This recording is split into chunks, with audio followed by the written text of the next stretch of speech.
distinguished guest, the President of the United States. Well, Mr. Prime Minister,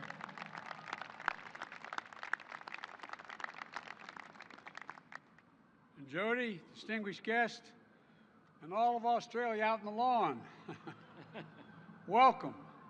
Welcome and good morning, or as you would say, good day. It's an honor to welcome you all to the White House as we celebrate the enduring alliance between Australia and the United States. An alliance that's marked by imagination, ingenuity, and innovation.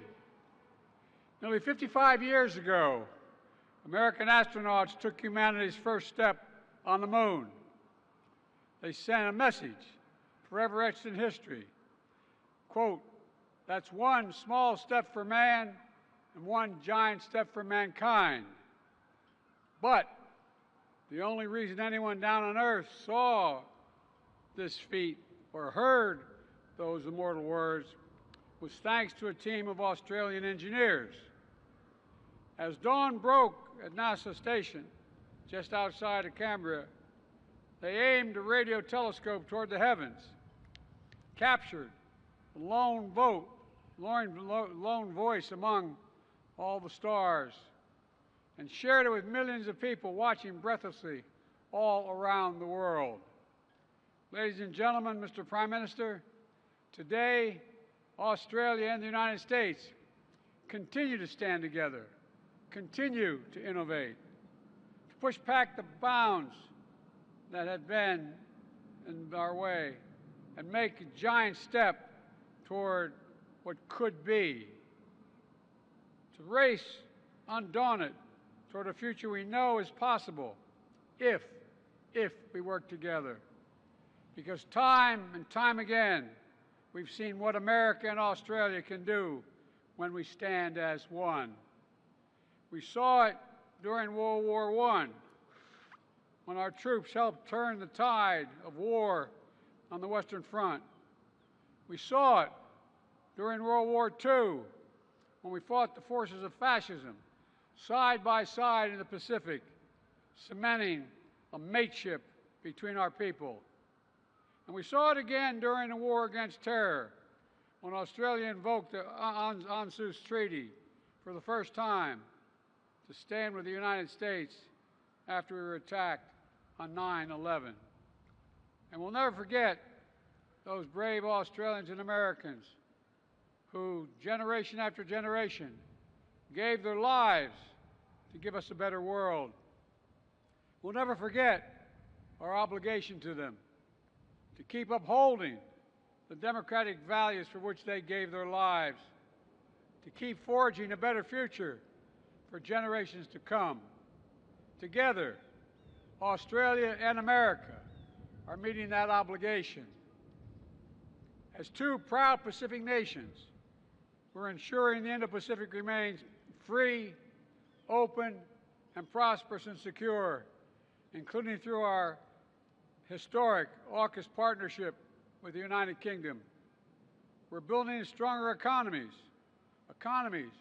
where no one fears coercion and everyone, as you say down under, gets a fair go. Together, we're standing with Israel against Hamas terrorism. We're standing with Ukraine against Putin's tyranny. And we're providing and proving that democracy can deliver on the challenges that matter most to people's lives, from climate change to cancer. And today, we're fueling the spark of innovation that has long burned in the hearts of Aussies and Americans. Innovation that will help uplift people in the Indo-Pacific and all around the world. Innovation that took us to the moon will take us further in the years ahead. Mr. Prime Minister, the alliance between Australia and the United States has never been more important than it is today. And we have never been more committed than we are today. Australia and America stand ready to do the hard work, the historic work, to tackle the challenges we face. Ready to take a giant leap together toward a better future. one of greater opportunity, dignity, security, and liberty. For Americans, for Australians, for all. May God bless our alliance, and may God protect our troops. And now it's my great honor to introduce Prime Minister Albanese, and I'm honored to invite you to say a few words. Thank you.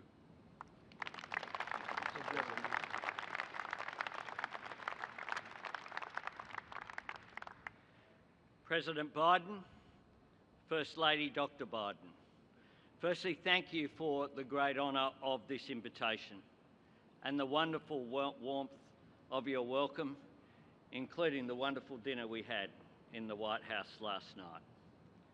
Mr. President, when you and I stood together in San Diego in March, the USS Sterett and the USS Missouri behind us, we were surrounded by the examples of America's power.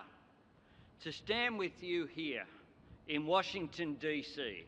is to witness the power of America's example, the ideas and ideals that your great democracy was built on, the self-evident truths that every American generation strives to give deeper meaning, and the peace and freedom that America seeks to defend around the globe.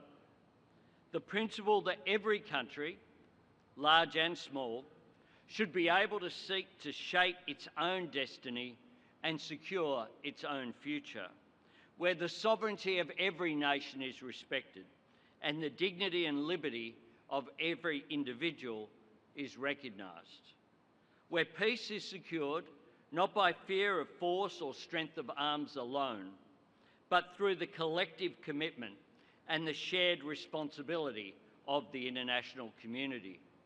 This is at the heart of our alliance, the soul of our partnership, not a pact against a common enemy, a pledge to a common cause, a shared belief that freedom, peace and equality are not just American ideals or Australian values, they belong to all humankind.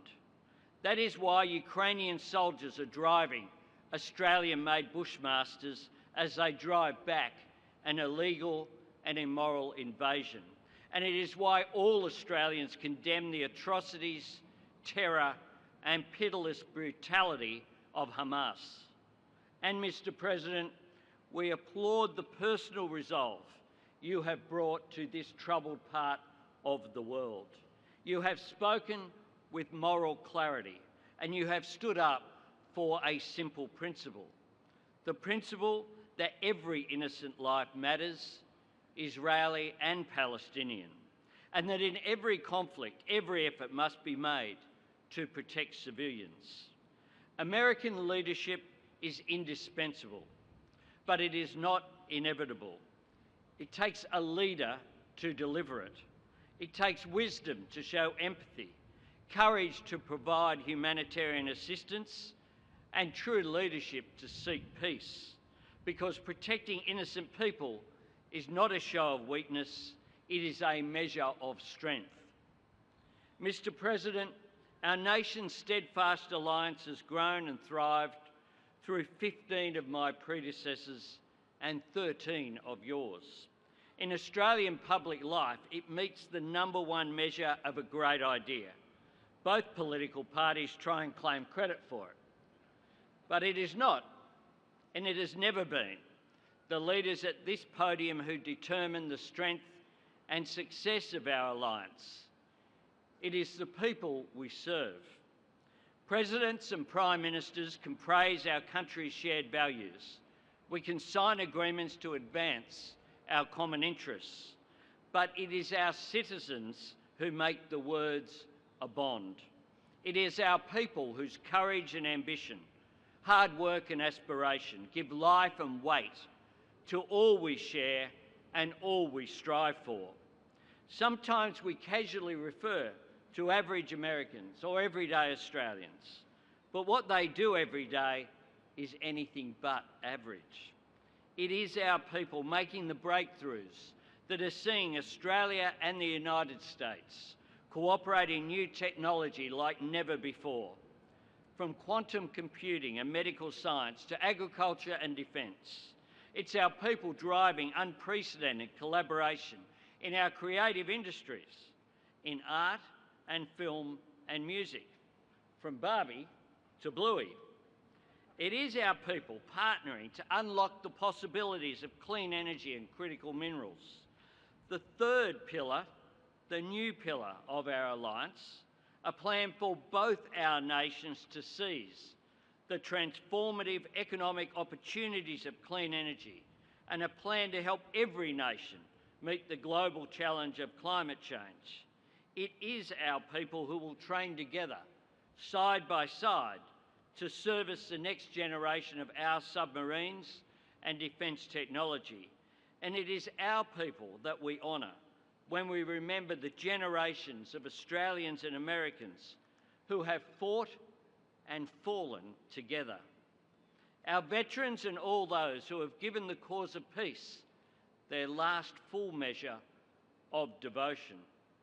And Mr. President, in reflecting on this century of service, I'm reminded of a sentiment that you have shared before from an American soldier talking about his time in Iraq. And that sentiment was this: you know, when there's an Australian with you, they'll always have your back. A generous thought from a man of courage and character, Major Beau Biden. Mr. President, you have known far more than life's ordinary share of loss and grief. And you have been called to serve at a time when sadness and strife have cast a long shadow on our world. You understand that the task for all of us is to draw on the strength that hope instills, to look to the future, not just with optimism for better days, but with the determination to build a better world. And while we do indeed face testing times, our friendship is tried and tested. Our people are up for the challenge. Our alliance has been shaped by history, and it is ready to shape the future. So, with optimism and with determination, let us pledge to make this a time when hope and history rhyme. Let us write the next chapter in our alliance together. I thank you, Mr. President. Very generous. And besides, you got to vote on it.